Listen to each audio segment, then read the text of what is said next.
In today's Eucharistic celebration, we include in our prayers the following intentions: for our safety against the COVID-19 pandemic, for the speedy recovery and complete healing of all those affected by this coronavirus, for the eternal repose of all those who died because of this pandemic, and for the safety of all our frontliners. We also include in our prayers the following intentions: for the thanksgiving of Romeo Mercado, Remedios Castro and family, Dr. and Mrs. Africano Aquino, Lian Ferreras, and Mary Abigail Tayag. For the birthday thanksgiving of Jaime Ventura, Elizabeth David, and Paul Santos. For the special intentions of Christian Joshua Angeles, Christine Avon Espiritu Sanchez, Laila Obiog, Mary Manette Pineda, Juliet Masirag, Jonel and Joswell Pamintuan, Katrina Tumang, Elenita Vitug, Emmanuel Vitug, Jose Dexter Manabat, the St. Jude Tadeus Parish Pastoral Council, and the St. Jude Village officers and homeowners.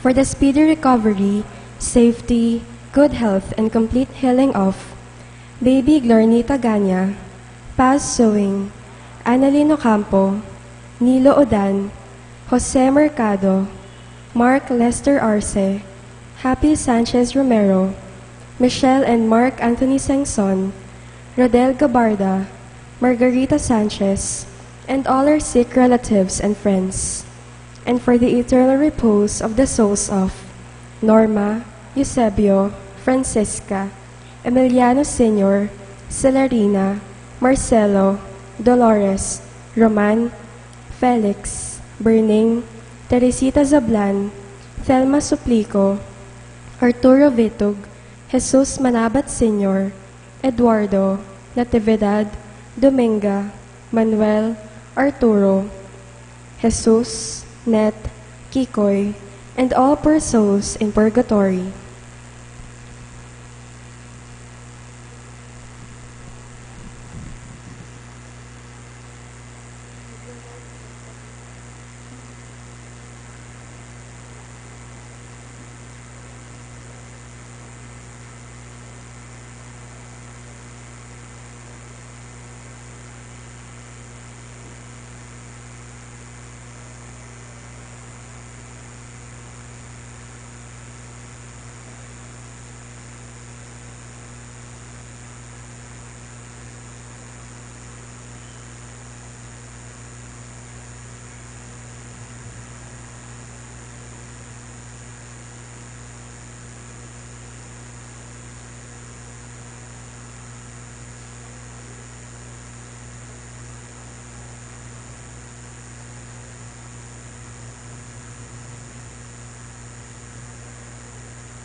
As one family, let us begin our celebration with our act of faith. In the name of the Father, and of the Son, and of the Holy Spirit. Amen. The grace of our Lord Jesus Christ, and the love of God, and the communion of the Holy Spirit be with you all. And with your spirit. Sisters and brothers in Christ, let us acknowledge our sins and so prepare ourselves to celebrate these sacred mysteries.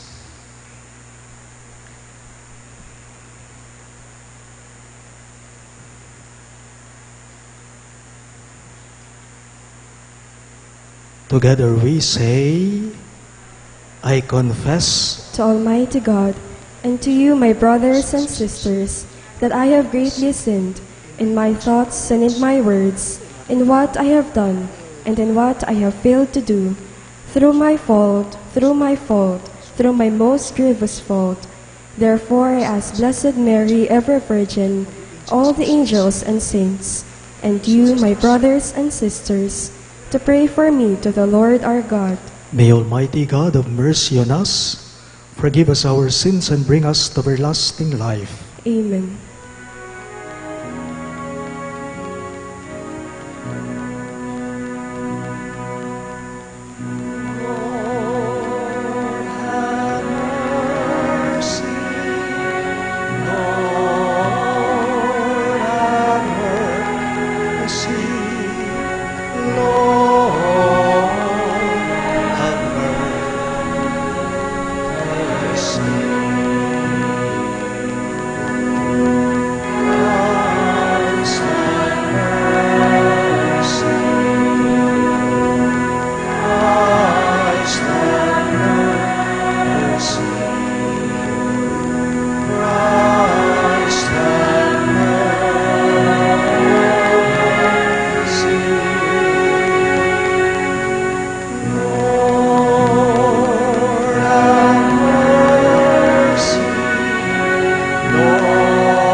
Gloria in excelsis Deo.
Let us pray. O God, who through the grace of adoption chose us to be children of light, grant, we pray, that we may not be wrapped in the darkness of error, but always be seen to stand in the bright light of truth.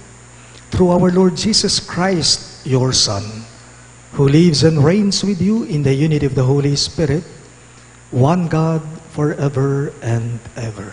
Amen.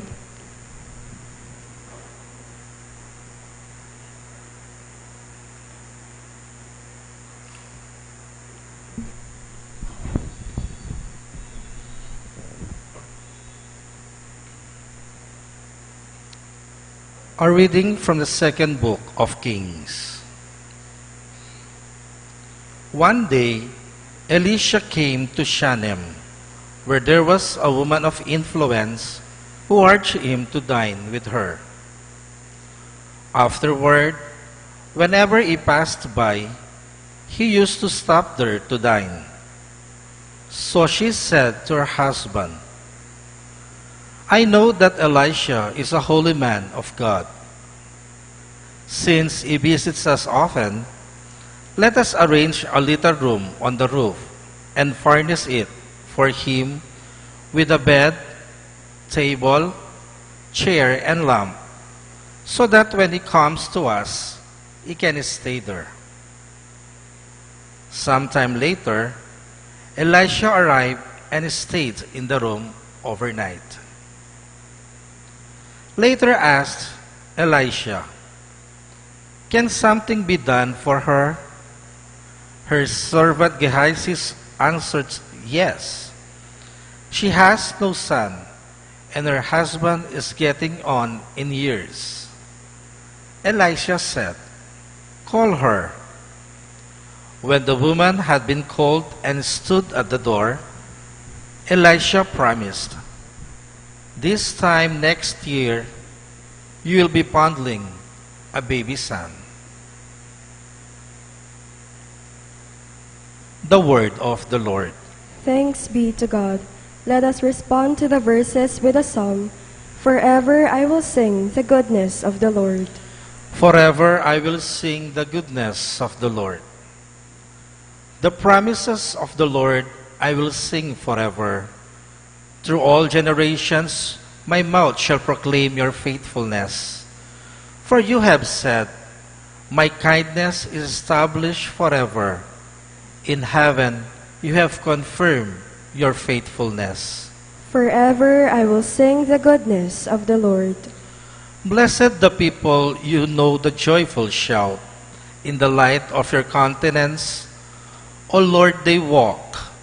At your name they rejoice all the day, and through your justice they are exalted. Forever I will sing the goodness of the Lord. You are the splendor of their strength, and by your favor your horn is exalted. For the Lord belongs our shield, and to the Holy One of Israel, our King. Forever I will sing the goodness of the Lord.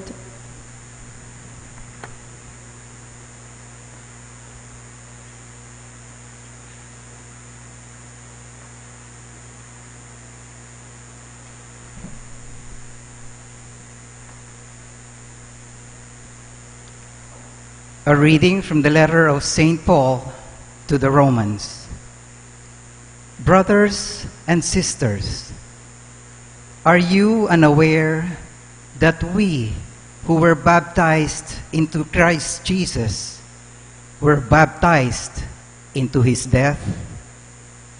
We were indeed buried with him through baptism into death, so that just as Christ was raised from the dead by the glory of the Father, we too might live in newness of life.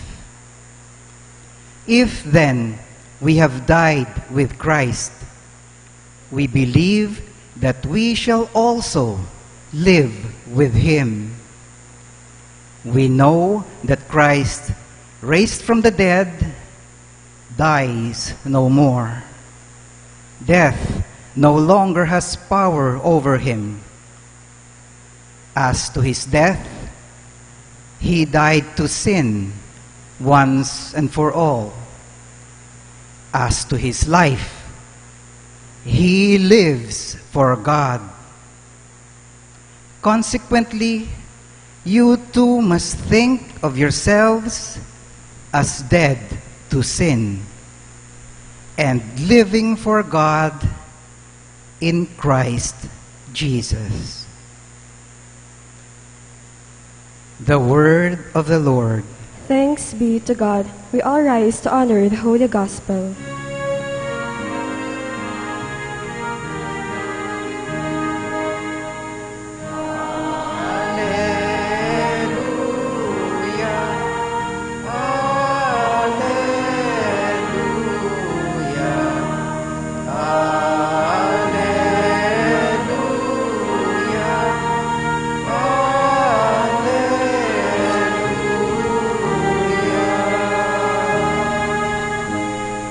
Altogether, you are a chosen race, a royal priesthood, a holy nation. Announce the praises of him who called you out of darkness into his wonderful light.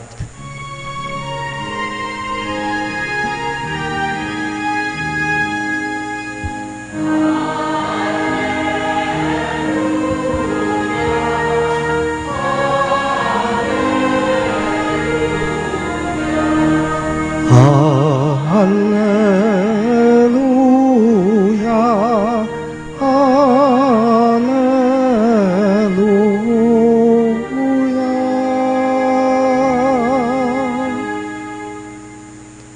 The Lord be with you. And with your spirit. A reading from the Holy Gospel according to Saint Matthew.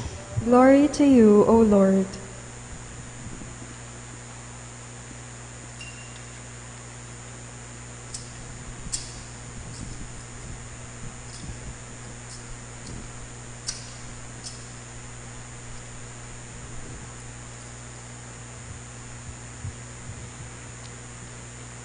Jesus said to his apostles, "Whoever loves father or mother more than me is not worthy of me, and whoever loves son or daughter more than me is not worthy of me.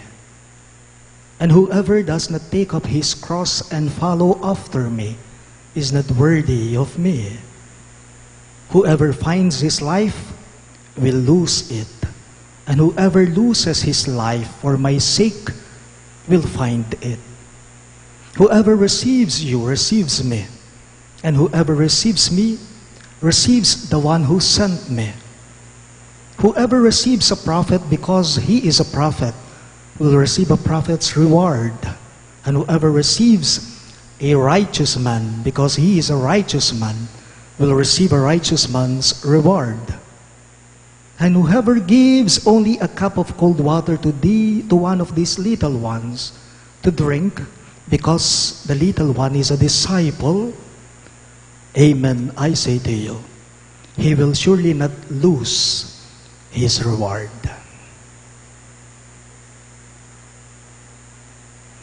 My dear friends, the good news of our salvation. Praise to you, Lord Jesus Christ.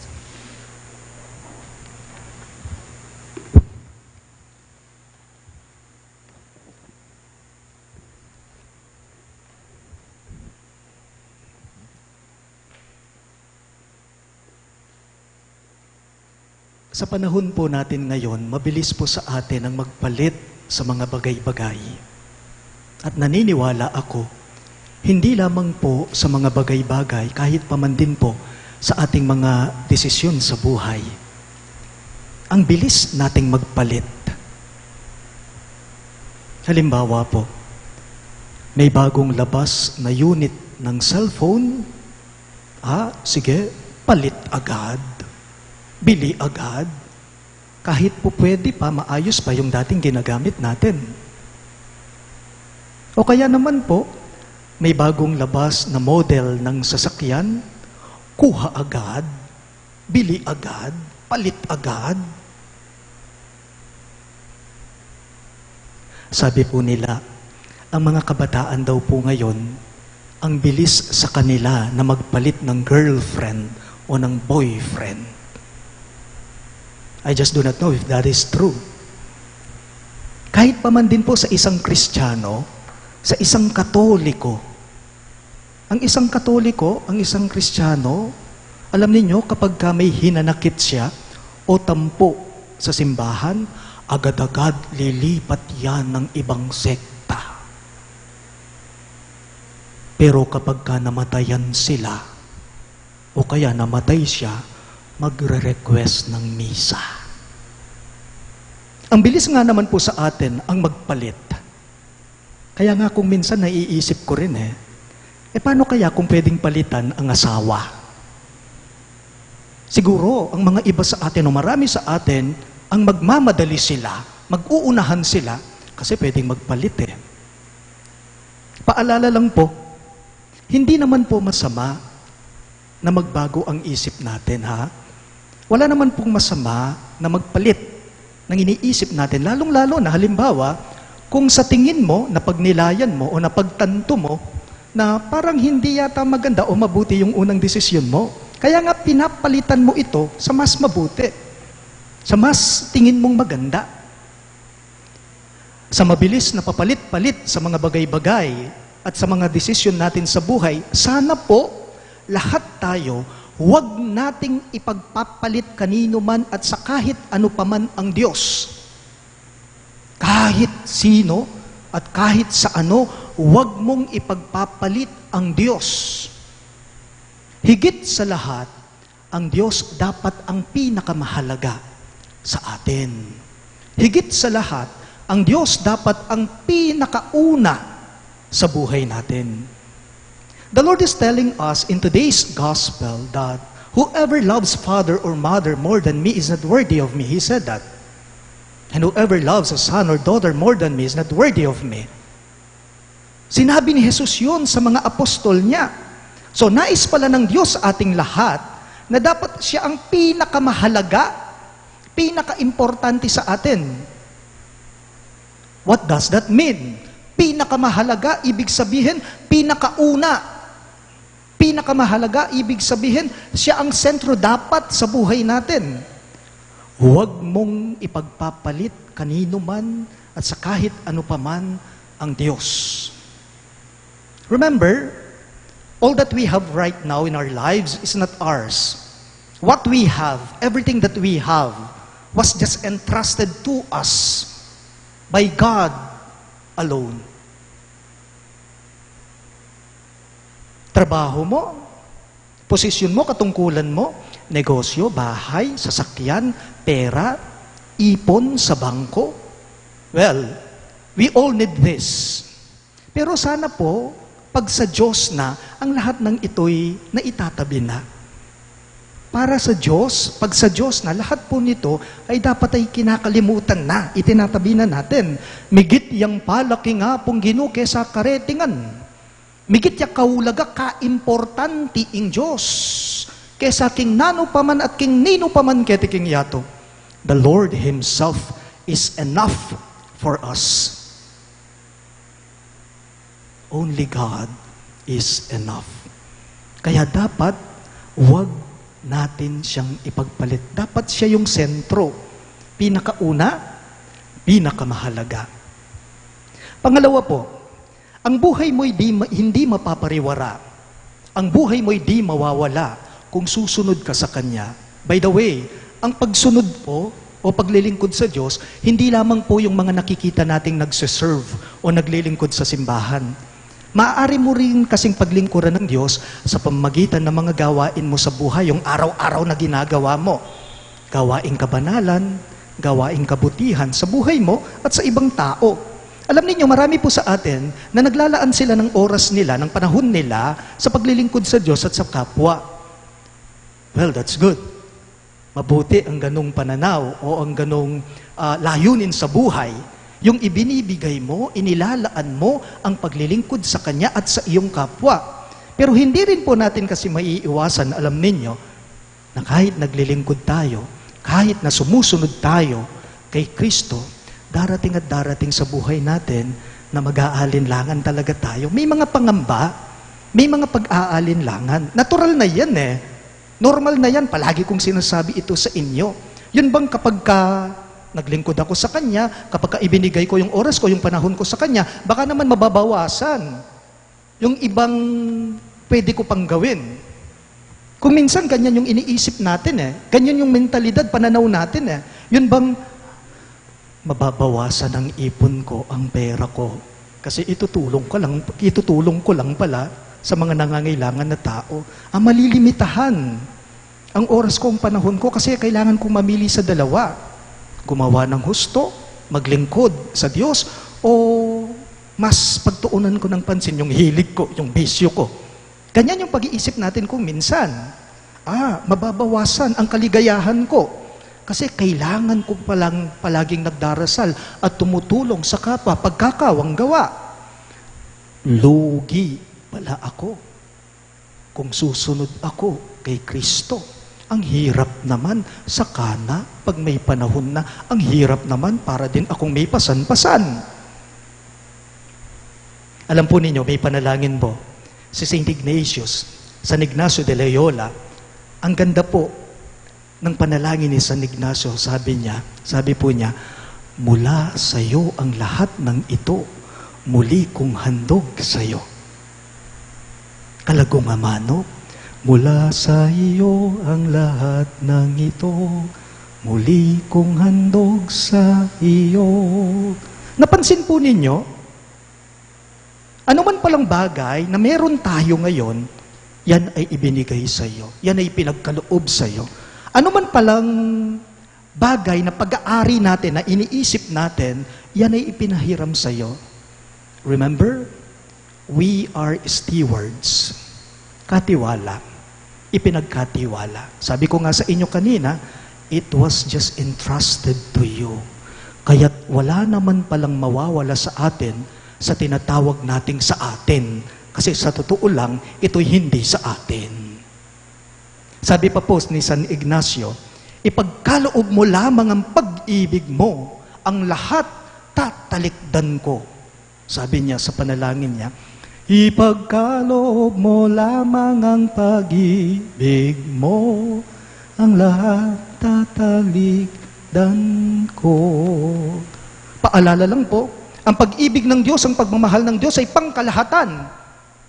Panglahat-lahat, pang-eg-ganaganaya, pang-sabla-sablayang lugod na ni nga pong Ginoo. Kaya't walang mapawawala sa iyo. Ang buhay mo hindi mapapariwara kung susunod ka't magtitiwala sa Kanya. Pero siyempre, kapag sumusunod ka, kailangan ay tumatango ka. Hindi lang basta-basta sunod ng sunod. Tumatango, umuo ka, umuopo ka, opo, tatango ka. Siyempre, ang pag-oo, nangangailangan po yan ng katapatan ng iyong puso. Tumatango ka, pero dapat nakahanda ka ring maging tapat ka sa Kanya. Pero alam po ninyo, hindi po madali hindi po mabilis. Hindi madali ang magsabi ng oo. Hindi madali o hindi magaan itong salitang oo, opo, wo. Ang oo, ang opo ay sumisimbolo sa katapatan mo. Kailangan mo ring nakahanda ka ring itaya o isakripisyo ang sarili mo. Ganyan po ang Diyos sa atin. Di po ba? The Lord is faithful to His promises. Laging tapat ang Diyos sa mga pangako niya sa atin. Kaya't sana din po tayo ay ganyan din sa Kanya. Paalala lang po, huwag sana po nating ipagpapalit ang Diyos sa kahit ano at sa kahit kanino.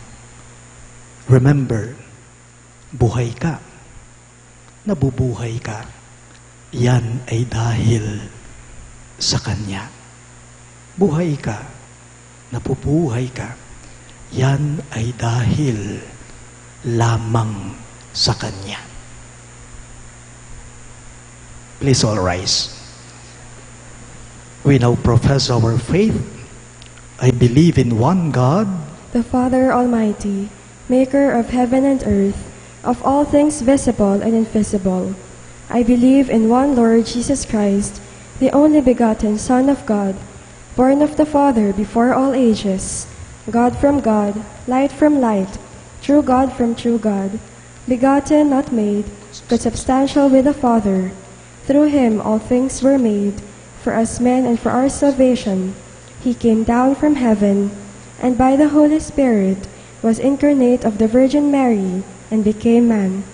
For our sake, he was crucified under Pontius Pilate. He suffered death and was buried, and rose again on the third day, in accordance with the Scriptures. He ascended into heaven, and is seated at the right hand of the Father. He will come again in glory to judge the living and the dead, and his kingdom will have no end.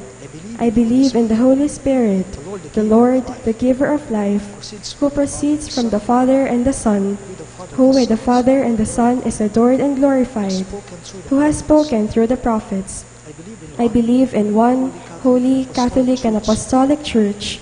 I confess one baptism for the forgiveness of sins, and I look forward to the resurrection of the dead and the life of the world to come. Amen. Sisters and brothers in Christ, let us now earnestly pray to God our Father that we may continually grow in our commitment to Him and to our brothers and sisters. In every petition you shall respond, Lord, hear our prayer. All of us, please. Lord, hear our prayer, that the Church, the people of God, may live and preach the gospel without compromise and never be ashamed of the redeeming cross of Christ. We pray, Lord, hear our prayer. that missionaries and preachers of the Word may find hospitality and open hearts. We pray, Lord, hear our prayer. that those suffering from injustice, poverty, sickness, and alienation may find generous people who will assist them in their need. We pray, Lord, hear our prayer. that we may live our baptismal consecration, dying to our sinful inclinations, and living with one another in peace, love, and mutual respect. We pray, Lord, hear our prayer. that travelers may be kept safe in their journey, the dying given comfort, and the dead welcome to their eternal reward in heaven. We pray, Lord, hear our prayer. for our safety against the COVID-19 pandemic, for the speedy recovery and complete healing of all those affected by this coronavirus, for the eternal repose of all those who died because of this pandemic, for the safety of all our frontliners. We also include in our prayers the following intentions.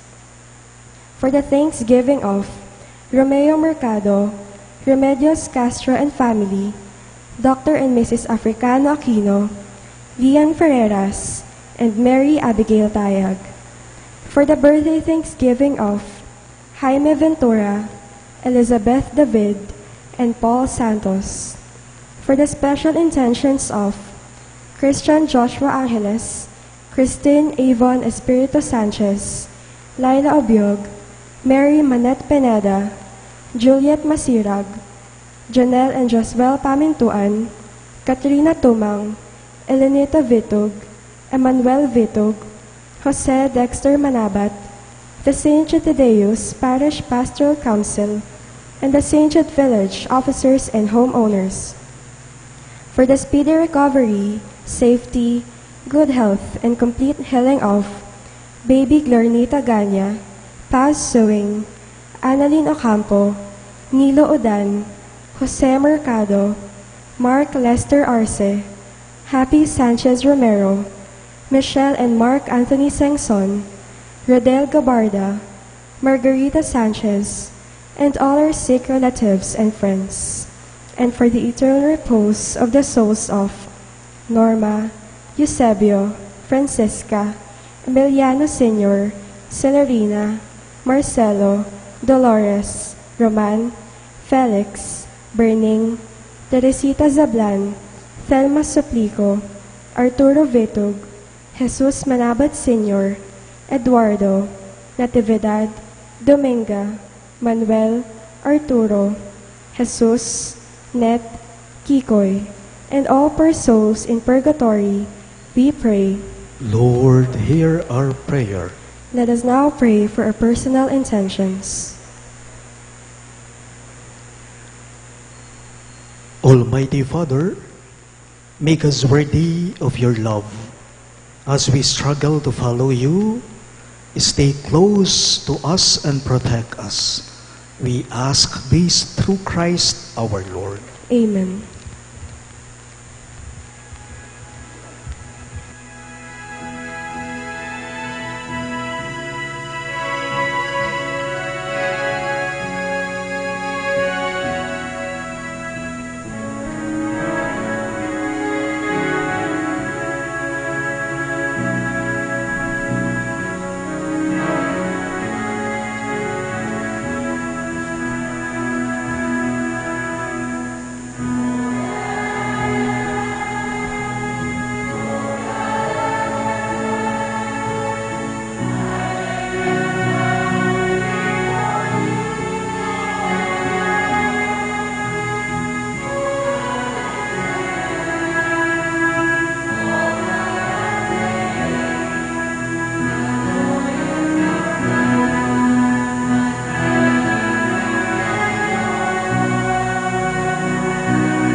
Please rise for the incensing.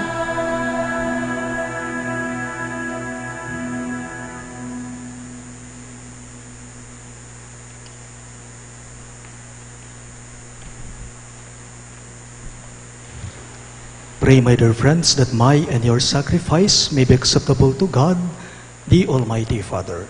May the Lord accept the sacrifice at your hands for the praise and glory of His name, for our good and the good of all His holy church. O God, who graciously accomplished the effects of your mysteries, we grant, we pray, that the deeds by which we serve you may be worthy of these sacred gifts. We ask this through Christ our Lord. Amen. The Lord be with you. And with your spirit, Lift up your hearts. to lift them up to the Lord. Let us give thanks to the Lord our God. It is right and just. It is truly right and just, our duty and our salvation, always and everywhere to give you thanks, Lord, Holy Father, Almighty and Eternal God. For you laid the foundations of the world and have arranged the changing of times and seasons. You formed man in your own image and set humanity over the whole world in all its wonder, to rule in your name over all you have made, and forever praise you in your mighty works through Christ our Lord.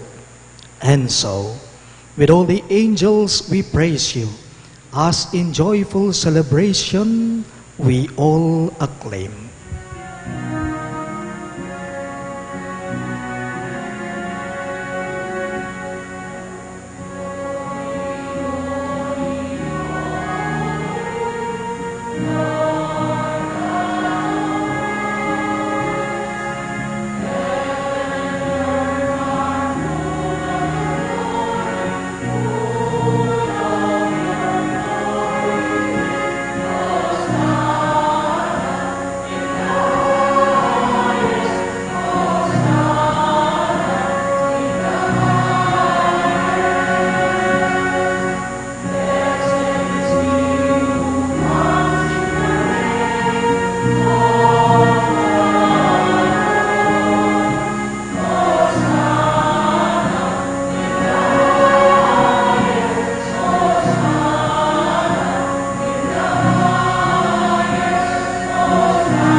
You are indeed holy, O Lord, the fount of all holiness. Make holy, therefore, these gifts, we pray, by sending down your Spirit upon them like the dewfall, so that they may become for us the body and blood of our Lord Jesus Christ. At the time he was betrayed and entered willingly into his passion, he took bread, and giving thanks, broke it and gave it to his disciples, saying, "Take this, all of you, and eat of it, for this is my body, which will be given up for you."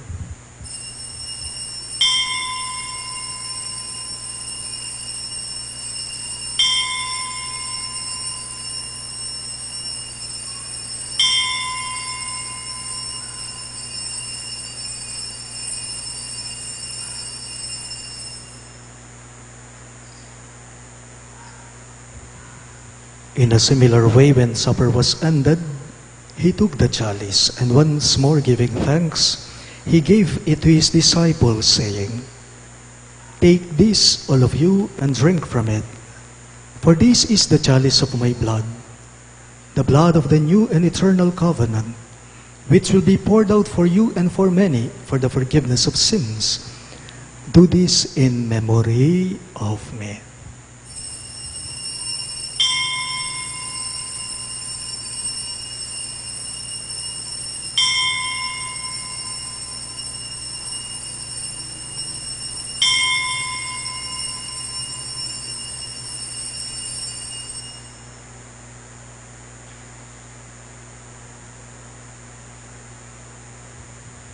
The mystery of faith.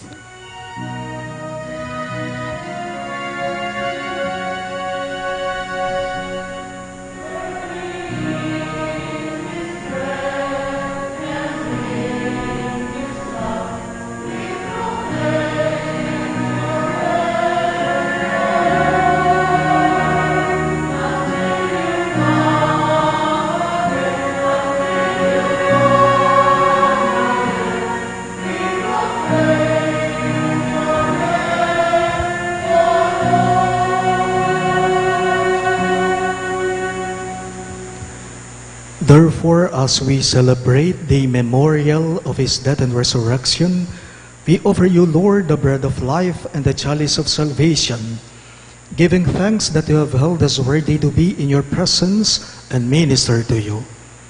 Humbly we pray that, partaking of the body and blood of Christ, we may be gathered into one by the Holy Spirit. Remember, Lord, your church spread throughout the world, and bring her to the fullness of charity. Together with Francis, our Pope, Florentino, our Bishop, Paciano, our Bishop Emeritus, and all the clergy. Remember your servant Norma, whom you have called from this world to yourself. Grant that she was united with your Son in a death like his, may also be one with him in his resurrection. Remember also our brothers and sisters who have fallen asleep in the hope of the resurrection, and all who have died in your mercy. Welcome them into the light of your face. Have mercy on us all, we pray, that with the Blessed Virgin Mary, Mother of God, with Saint Joseph, her most chaste spouse, with the blessed apostles, Saint Jude Thaddeus, our patron saint, and all the saints who have pleased you throughout the ages, we may merit to be co-heirs to eternal life, and may praise and glorify you through your Son, Jesus Christ. Through him, with him, and in him, in the unity of the Holy Spirit, all glory and honor is yours, Almighty Father, forever and ever.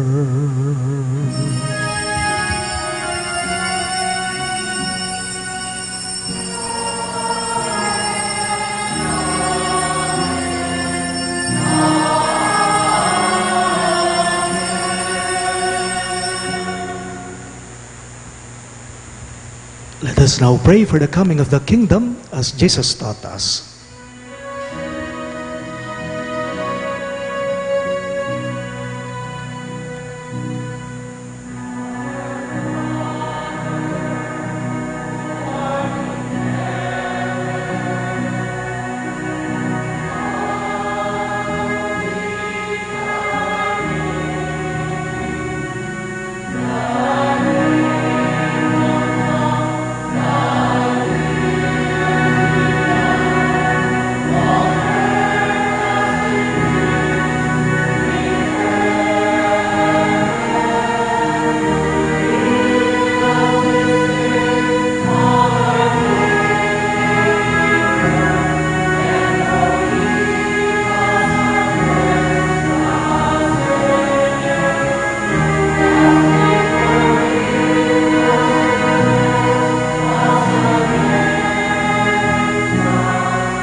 Deliver us, O Lord, we pray, from every evil.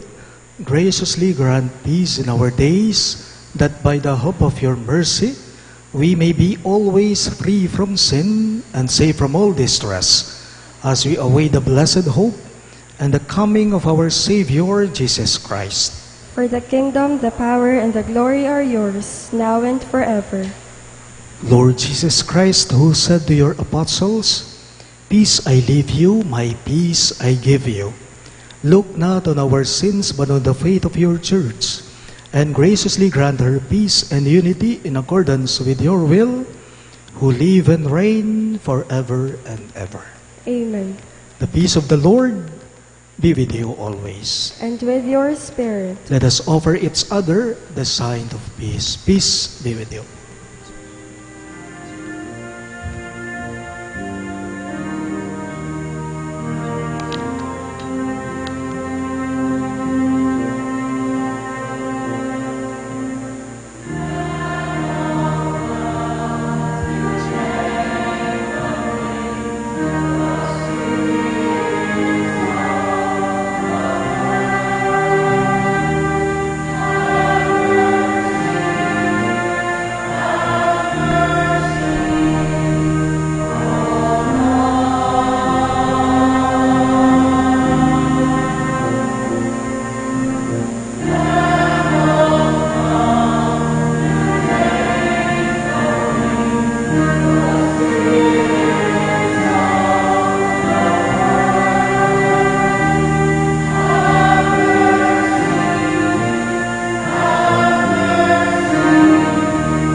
Behold Christ Jesus, our merciful Lord.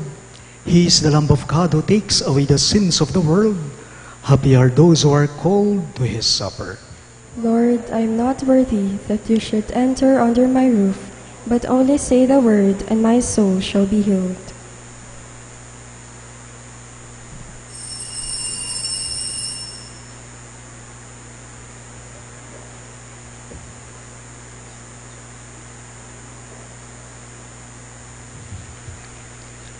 Muli po bilang paalala sa ating lahat, lalong-lalo na po sa pagkukomunyon natin, mga minamahal na parokyano, row by row po tayo.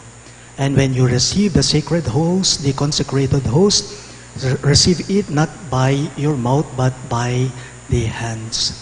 Maraming salamat po. Ito rin po ay para sa sarili nating seguridad sa sarili nating kaingatan. Maraming salamat po sa pakikiisa ninyo.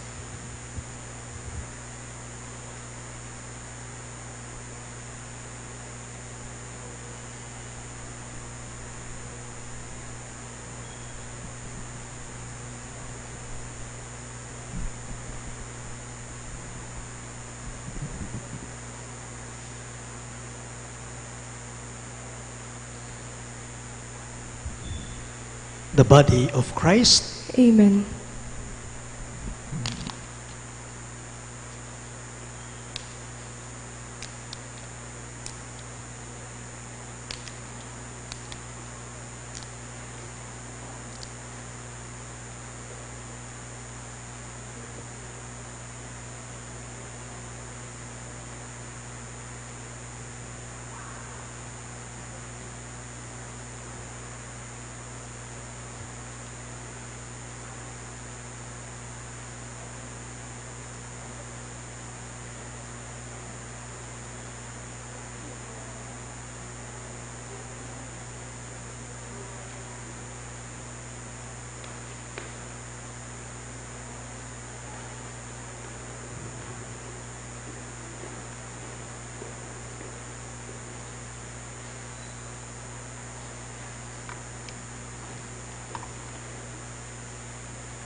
Let us pray.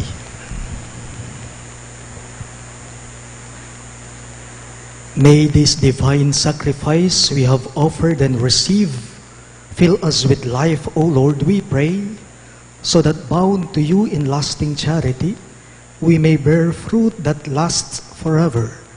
We ask this through Christ our Lord. Amen. Let us all kneel for the Oratio Imperata.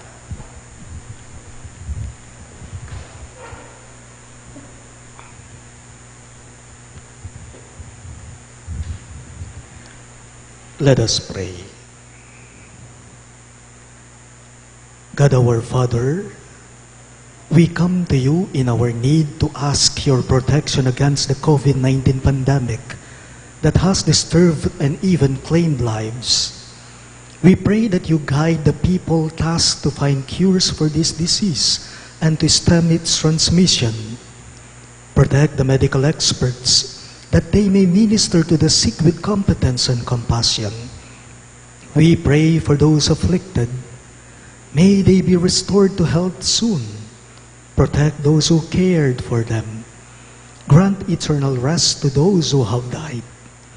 Give us the grace in this trying time to work for the good of all and to help those in need. We implore you, O Lord, to please stop the spread of this virus and to save us from our fears. Grant all this through our Lord Jesus Christ, your Son, who lives and reigns with you in the unity of the Holy Spirit, one God, forever and ever. Amen. We fly to your protection, O Holy Mother of God. Do not despise our petition in our necessities, but deliver us always from all dangers, O glorious and blessed Virgin. Amen. Virgen de los Remedios, health of the sick, Pray for us. Saint Raphael the Archangel, Pray for us. Saint Joseph, Pray for us. Saint Jude Thaddeus, Pray for us. Saint Roque, Pray for us. Saint Lorenzo Ruiz, Pray for us. Saint Pedro Calungsod, Pray for us. Santo Cristo del Perdón. Have mercy on us.